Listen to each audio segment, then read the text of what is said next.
I don't want recognition. If it comes, it's great. I just want my peace of mind and my self-respect and my integrity.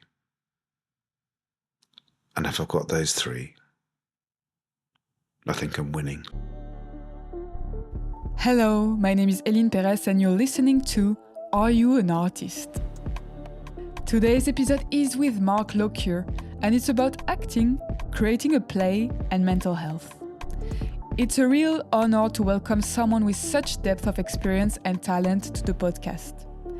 Mark speaks with honesty and generosity, sharing a life story that is very inspiring. I'm confident this is an episode you don't want to miss. Have a wonderful time with Mark. Dear Mark, I had the pleasure of seeing you perform the play The Thing, a one-person Hamlet, directed by Fiona Laird at Wilton's Musical. I was deeply impressed by how you held the space with such presence, calmness and energy. It was truly captivating.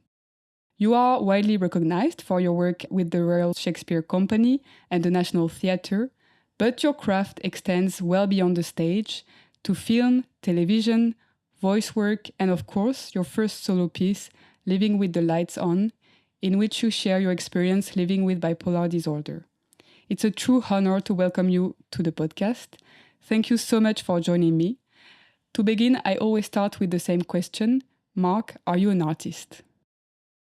Well, first of all, thank you for your lovely letter. And to answer your question, very much so an artist, yes. I think so. Because I think as I've gone along over 40 years this year, or certainly next year, of being a professional actor, things change and your viewpoint on many, many things develop, hopefully to the positive, I think to the positive. And I grew to understand what being an artist was, which is, for me, it's the art and the craft of what you do matters most rather than how it's perceived, in a sense. It's what you do, your immersion in what you enjoy or what means something, regardless of the outcome. I think we live in a culture now, particularly in the theatre, where it's about results and about how you're viewed by the critics and your peers.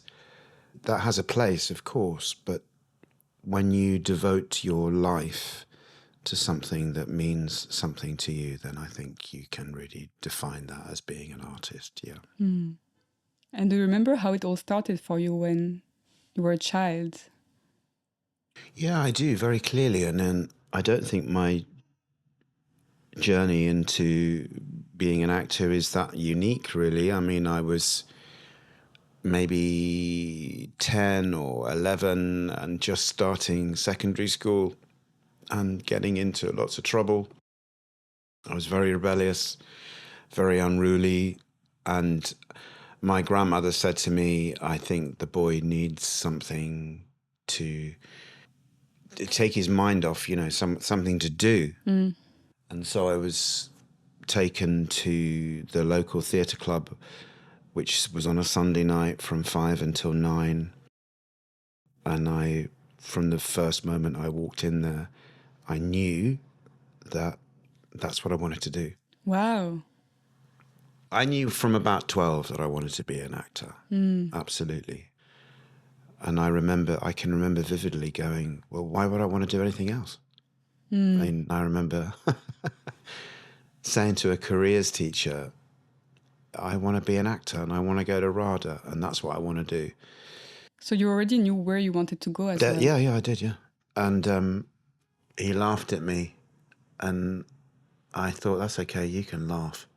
But that's what I'm going to do. And that's what I set out to do. And I did it. I was at RADA at 17. Wow.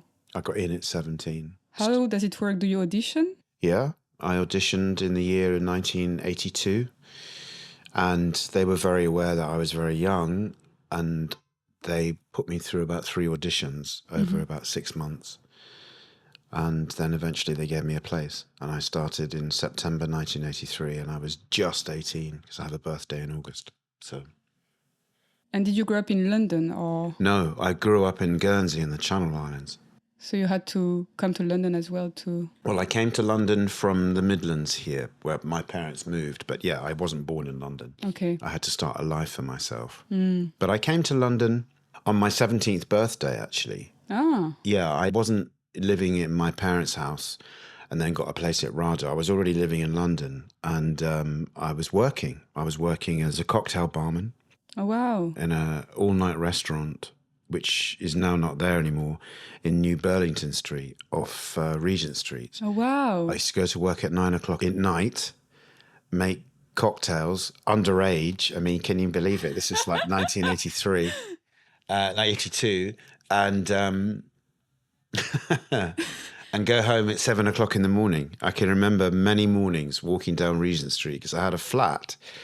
I had 2 friends who were croupiers, and they worked in a casino in Soho, and we all shared a flat together. And I remember walking down Regent Street as the sun came up many mornings, really quiet. Wow. And I would go to bed as they were all going to work. People were going to work.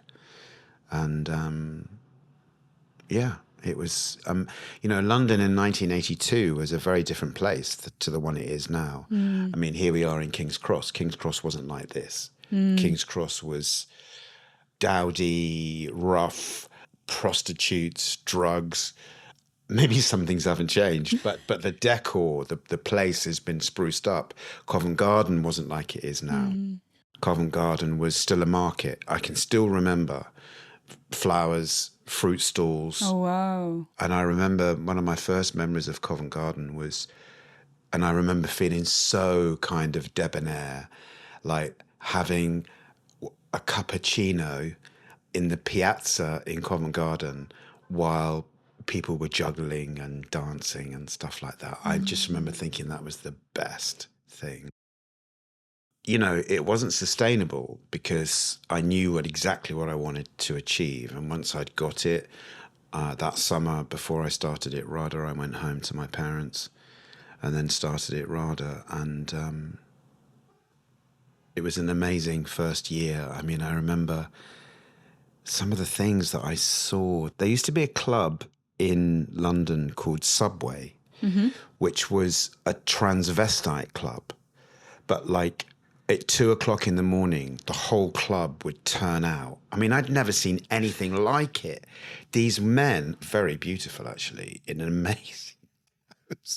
amazing wigs. They looked absolutely brilliant. And they would parade down this restaurant for like burger and chips at 3 o'clock in the morning. It was just extraordinary. That's the first time I realized that, there's London nightlife and there's London, I don't mean nightlife in the evening. I mean, London changes in the small hours to the London in the day. And I loved it. I was a kid, but I mean, I didn't think of myself as a kid. I was kind of into everything. I just wanted to experience everything. And it was mad. It was a mad existence. And how did you find your training at RADA? Well, I think RADA was difficult for me. I found that kind of formality and tradition. My training at RADA was the very last intake of a training that I had that had been in place for 25 years. So my training was training actors, first and foremost, for the theatre. There was no television or film training. It just wasn't on the curriculum. Because RADA trained actors like sausages, just popped them out, and there were 3 intakes a year and 3 outtakes. So there was an autumn intake, a January intake, and then a summer intake. So they were just as churning actors out, I mean, it was very competitive to get in, but I found it very difficult at first. I found the kind of the formality and the rules and the stuffiness of it really difficult. And Would you rebel against them? No, it wasn't I rebelled against it. I really worked hard to do my best. Yes. But I found it hard. And I think I found it hard in hindsight because I was young. I was a boy, you know, I mean, I teach 17, 18, 19, 20, 21, 22, 23, 24-year-olds now. And they're babies. You know, a 17, 18-year-old kid is physically not formed yet. And I thought I was the bee's knees. I thought I was a man, you know. And so with that goes that, you know, your emotional development is. And I think I just found it very challenging. But then something wonderful happened, was that a wonderful person who has become a really fantastic mentor to me turned up. His teacher called Campbell, who was a writer, a director, actor. He'd been at RADA himself many, many years before. And he came in to teach us improvisation. And I remember the very first lesson, he came in and he said, is there a stage manager? And the stage manager, that was, you know, somebody to help. And he said, there's 30 quid. Go and get some beer. And she went to the shop and she came back, you know, those big trays, 24 cans of lager. It was just like, 12 o'clock in the day with 24 cans of like Heineken, and gave us all a beer. I thought, fucking, this is amazing. And then he proceeded to teach us improvisation and set these kind of games up where we could just be freely associated. And I found that amazing. And I took to that like a duck to water. I just loved the fact that you could create something with no script in the moment with a partner, you know, or two partners or three partners, and just do it. And we became great friends. But I think what sealed our friendship was, and I must share this because it was a wonderful moment and I've never forgotten it. He came in one day very early on and he said, I want 2 volunteers. I want to explore the possibility of how memory works. And I immediately put my hand up and he said, okay, there's Mark and there's another guy who happened to live in my flat, which we shared in Brixton. And he gave Jim a script of a play by Heathcote Williams called AC/DC. And it's all non sequiturs. It doesn't kind of make sense, but it's kind of wordplay. I mean, you look at it and you go, and he said, what I want you to do, Jim, I want you to go home tonight and I want you to learn this 3-page speech and come back tomorrow and perform it. But you've got to learn it. And to me, he gave me a cassette tape, never forget. And on the tape, it said, The Naz.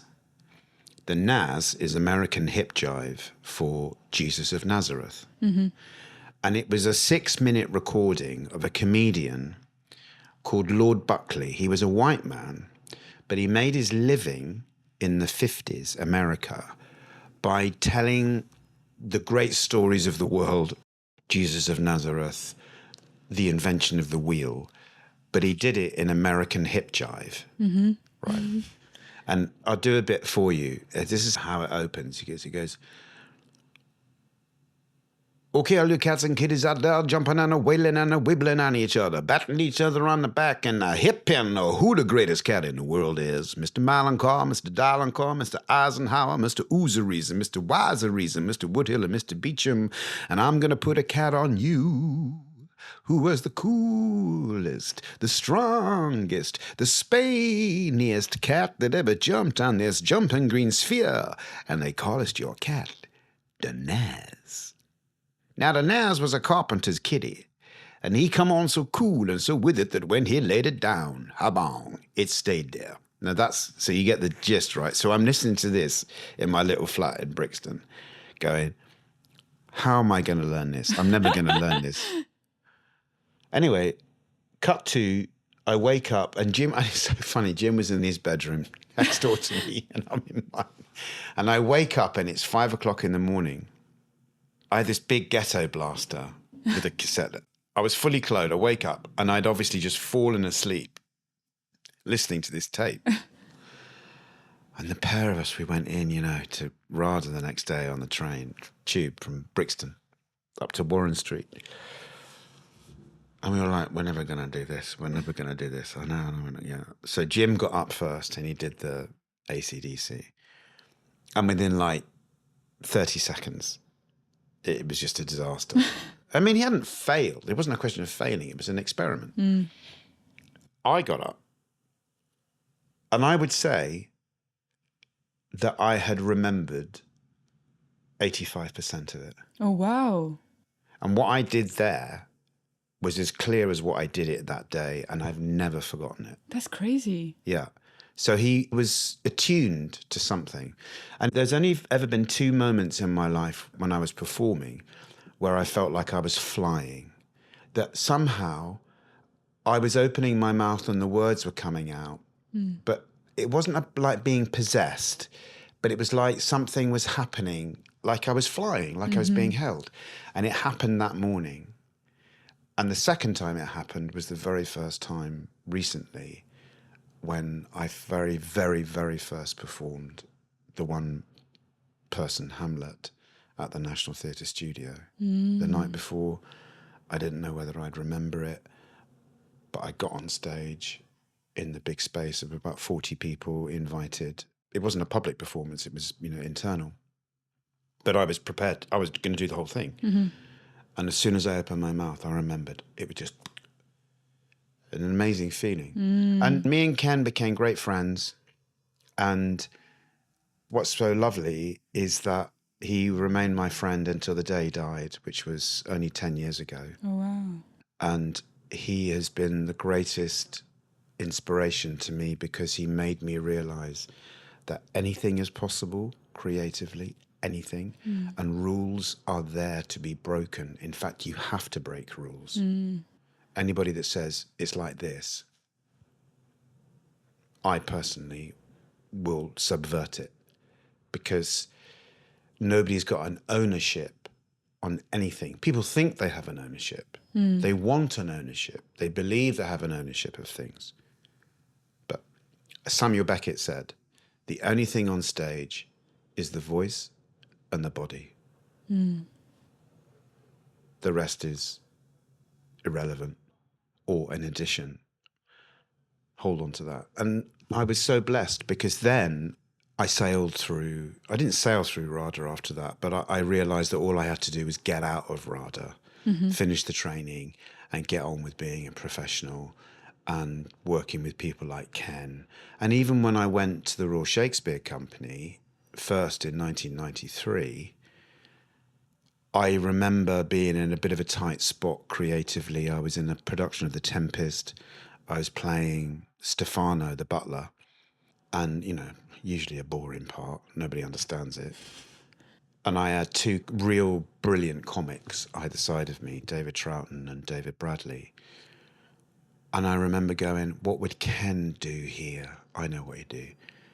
And I got some false teeth made, and I've made it visually very funny. I got a false belly because this guy's a drunk, so it looked like I had a distended stomach and, big kind of tash, so that I could draw people in to listen to what I was saying. And that was pure Ken. That was it. You can solve it. You don't have to be, you've got to be on the text. Well, actually, no, you don't. If you need a gag, make one. And this was Ken all over. Stefano came on in a skip, in a kind of a wicker skip. And Ariel opens the lid, and then Stefano pops out, and he's drunk.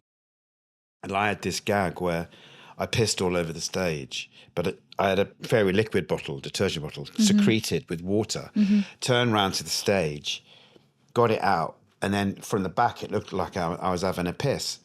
And you say, well, why did you do that? It was because what you wanted, you were drawing the audience in, and they fucking fell about. They they were on my every word because I'd arrested their attention. And that was pure Ken, Who would have, the audacity of it. But was it audacious? Not really. It was just, why not? I cannot bear ponce. I call it ponce, or vanity or ego. You asked me about being an artist. Real artists don't have that. They replace all that with something else, which is really sustaining. Ego kills art. And how did you find starting to work for the camera as well, for films, TV? Well, that was more difficult, I think. It's a really good question, because I was blessed when I first left RADA that, you know, and still do have a very good agent who's very well connected. And she sent me up to meet people like Danny Boyle, Leigh, many, many others. But I would hold my hands up and say, because I didn't have that training, it was quite hard for me. But also, I think as well, that underneath my training at RADA, and I had a period at RADA where I had to leave for 3 months because I was ill. Now I look back and I realise that that was my undiagnosed bipolar disorder. Then it would have seemed like I was just, you know, like a lot of young people at that time, depressed or some kind of identity crisis or just forming anxiety, depression. Actually, it was much more sinister than that. It was this illness, this mood disorder that was to plague my life later on. And I think when I first came into the business, my bipolar disorder, even though I was functioning, what it left me was extraordinarily vulnerable. And I lived with this sense that I wasn't good enough, or that when I went to meet these people, I had to impress them, or I was very unsure of myself. And it took me a very, very long time to really sit in my own skin. I was fine when I was in the theatre. And I had this thing, if I was in the theatre, nobody could get me, nobody could find me out. It was mental. I mean, as I was saying, I go, what the fuck was I talking about? Stupid. But it was true. Somehow being on camera was very exposing. I remember there was a series made called Young Merlin about the young wizard, but the young Merlin. And I got down to the last 2. And actually, I would have been perfect for it. And the final audition, I went to meet the head of the BBC children's television at that time, which was a very famous man called Billy Cotton, and a few other people. And I self-sabotaged it. I didn't want a job. I just, it was the thought of being under scrutiny or people knowing me, or I was terrified.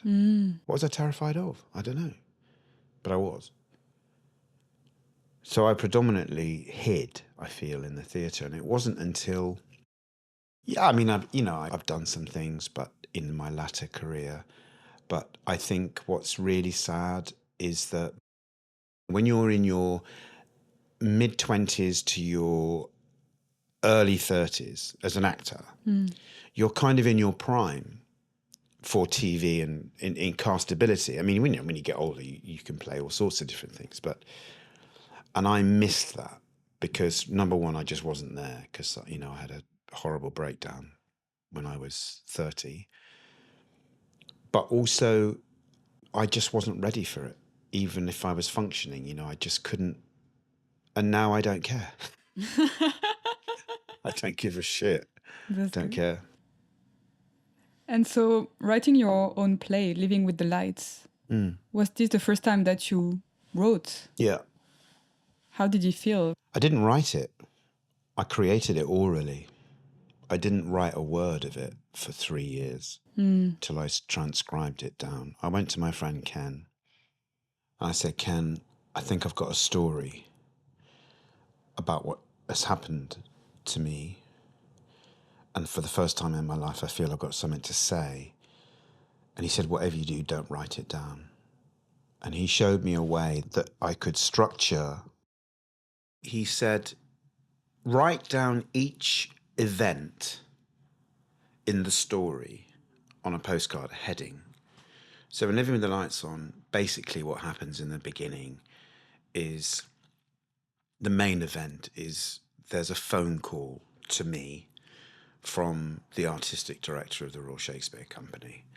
encouraging me to say yes to this offer that they've made to me. So I put Adrian's phone call. Then you go, well, where did it happen? You get a big sketchbook with a pen. So you write things, but you don't write dialogue. So then he says, well, where did that happen? And I go, well, it happened in my living room in my flat in Putney. Okay. What colour were the curtains? What colour was the carpet? What time was it? So you fill, like a painting, this whole image of around Adrian Noble's phone call. So that when you come to improvise it or talk about it, let me tell you about Adrian Noble's phone call. You've got all this information in your head, but never one direct line. So you realize that when you put it all on paper, you've got like 150 events and you can see it and you go, well, actually, that's not very interesting. And that's not very interesting. And that's not very interesting. But that's good. And that's good. Slowly, you build up 12 events in Act 1, 12 events in Act 2, 12 events in Act 3. And you find a way to link all these events up. Sometimes you make up the event. Sometimes it's a real event. But you don't have to tell the truth. You know, it's like people say to me about Living with the Lights On, is it the truth? Well, yeah. But it might not have happened in the way that I tell it. But it's the truth. I mean, those things happened, you know. And then when you've got your one bit of paper with your Act 1 and your events, you go for lots of walks and you talk to yourself. And you make up the stories you go along. And then you start improvising. And this is linked to the solo Hamlet, you see, because Ken said to me, this is going back into 1999, 2000. He said, you want to get good at telling stories? Do it in people's living rooms. I said, what? He said, ring up your mates and say you want to come round and do your Living with the Lights On in their living room. So I turn up here like this. This would be fine. I might do it just to you, for instance, because it's quite small. Yeah. And I stand there, or I might sit down, and I just tell you the story. Wow. I just do it. And what it does is it forces you to remain on the narrative and tell the story without worrying. And that's why when, like, for instance, last week we were doing Hamlet in Lewis Library. I mean, it's a fucking library. It's not a theatre. We just put Mark up on the floor, one state, one light so it can be seen. Yeah. And I just get up and do it. Yeah. Because it's just the voice and the body and the story. That's it. And so I got really good at solo performing that way. I did it to people in the street. There was one time, there was a friend of Ken's. She just had a baby. And I did it in between two trees in Bushy Park. And she had the baby. And she was so grateful, you know, that I just did this show for her. What did I get out of it? It was like, I went, fucking hell, I've just held that woman's attention and the baby for an hour, whatever it is. I'm getting good at this. So I would never have found my way into this particular form of performing. Number one, if I hadn't got unwell, because nobody wanted to know afterwards. If I hadn't met Ken, so I feel blessed, really. Because I feel I've got two careers. I've got one, which is a kind of conventional career. With the knobs, you know, and the toffs. And I've got another one which is completely unique. And you would be amazed at the judgment over that. People don't like it. Oh. They're threatened by it. Here they are. I wouldn't know what it's like in other countries, but I do know what it's like in Spain. They applaud it. You go to Spain and you take this work. They love it. Yeah. But then again, in Spain, they have a completely different viewpoint about culture. Yeah. The man who digs the road is as much in the know about culture as the bloke who works in the government offices. There's no divide. I have experienced, on the whole, great judgment. Even about Hamlet, you know, in the end, I stopped talking that I was working on a solo Hamlet. I could see it in people's eyes. They thought two things. One was, oh, can't you get a job? So you have to do a Hamlet, like playing all the parts because you're a bit sad. Oh. True. And two, which is more insidious, well, that'll never work. But it did, didn't it? I mean, it really did work. Yeah. So they can all get stuffed. And for me, that is the most, away from producing a piece of work with my collaborators that was of worth from a personal point of view, was that all that kind of being judged because I'd been unwell, you know, the way that I'm viewed because I have a mental illness that was very visceral. That's why I did Living with the Lights On. I thought, you want to know about mental illness? I'll tell you. Yeah. This is the reality. Yeah, it's shit. It's not just going to hospital taking pills. You know, you end up, as I did, in prison, addiction, homeless. And what made it worse was that I was a performer. You know, I'd had a career. And I applaud David Lann, who actually, bless him, who ran the Young Vic for nearly 20 years, you know, saw the play and was prepared to give me a proper run and a press night at the Young Vic when he did. And it was a masterstroke because it was a huge success. But, you know, people are afraid. I couldn't even get arrested when I first put it together. Nobody wanted to know. But that's to do with the way that our viewpoint in this country has changed about mental illness, about mental health. In the early noughties, there was still such stigma. You know, you would not even dream of saying to somebody that you had an issue related to your mental health for fear of getting the sack or judgment.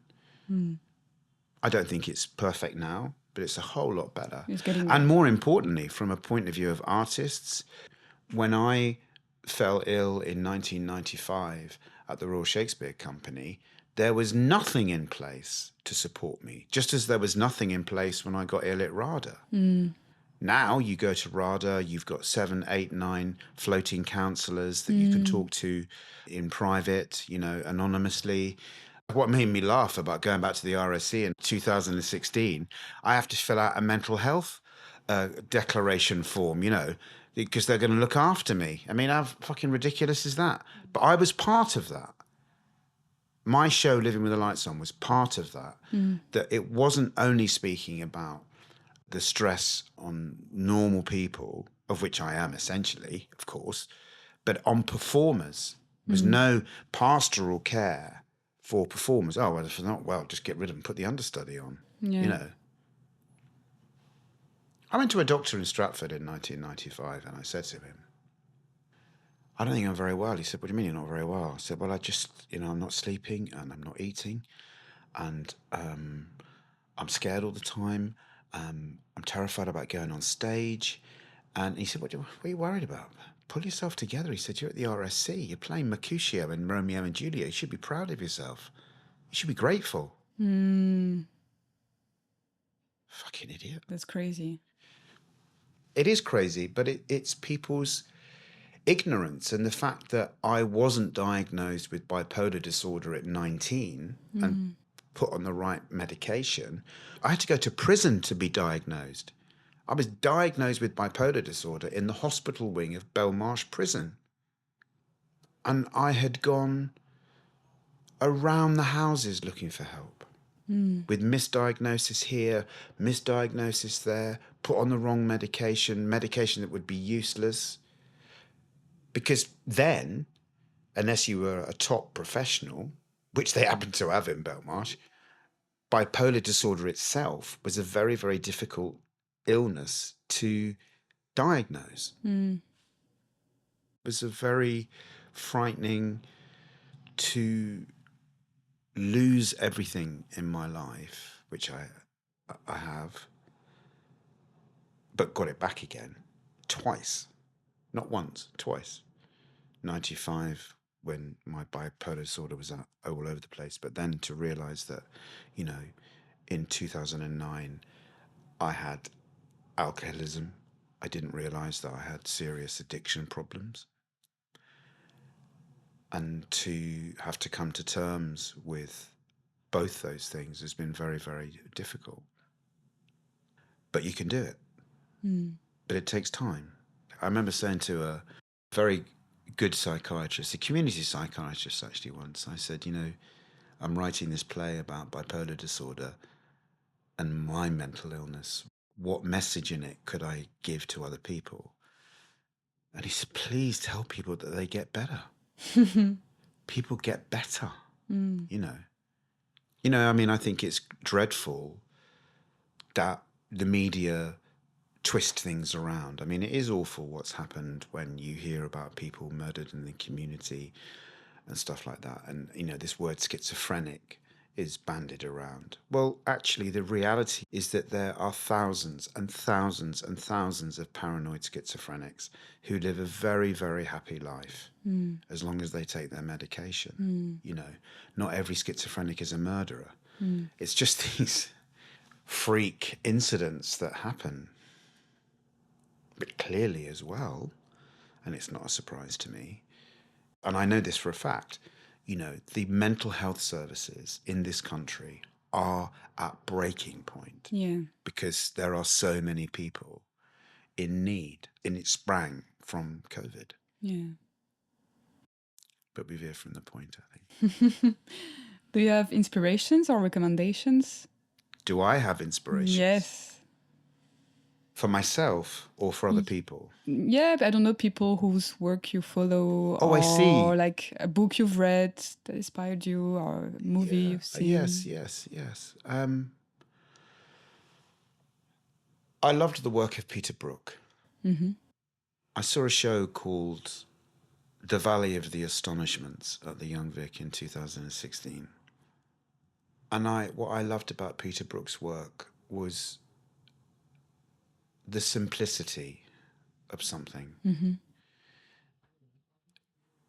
I think that's where the art is. If you can distill something down to its simplest form, it kind of becomes beautiful because it's not tainted or clouded by other stuff. Yeah.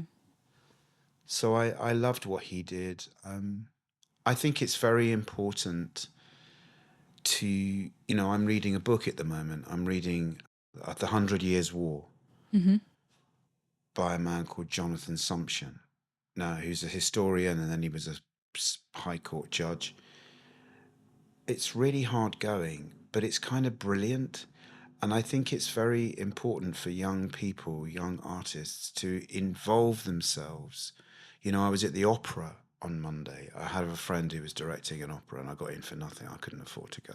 And I took the opportunity and I sat there and I watched these singers singing and I just go, that is amazing. That is amazing. When I was 16, I was taken to see the ballet Rambert and watch these men, like men. I don't mean fluffy men. I mean men dancing like, and I'm going, fuck me, that is amazing. Other art forms. I love the work of Stephen Berkoff. I love what he did. He's not everybody's cup of tea, but man, what a wonderful juxtaposition of movement and language. I'm very passionate about the physicality of things. In this country, we talk from the head. It's up here. But the physicality of things and music, listen to music. Go to art galleries. Go to the National Portrait Gallery. Look at people's faces.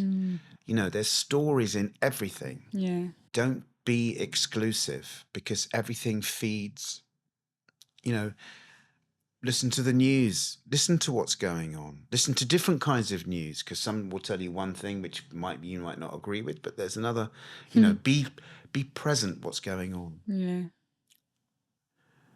And for me, to conclude, I don't want recognition. If it comes, it's great. I just want my peace of mind. And my self-respect, and my integrity. And if I've got those three, I think I'm winning. Just to finish with some random questions. What makes you laugh? Lots of things. I laugh all the time. I see the humour in... because people are stupid and funny and mad. Yeah. I can't think of one thing, but yeah, everything makes me laugh. Yeah. Do you believe in talent? Do I believe in talent? Yes. I do, yeah. But talent will only get you so far. If you could have dinner with anyone, alive or dead, who would it be? You.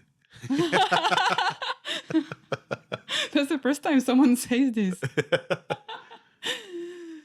If you could live a parallel life, what would you do with this life? If I could lead a parallel life? Yes, so you still have your life, Yeah. but you just have a bonus life. I'd have a different one. What would I do? Yeah. Only this one. Only this one. Thank you so much, Mark. My for your pleasure. time.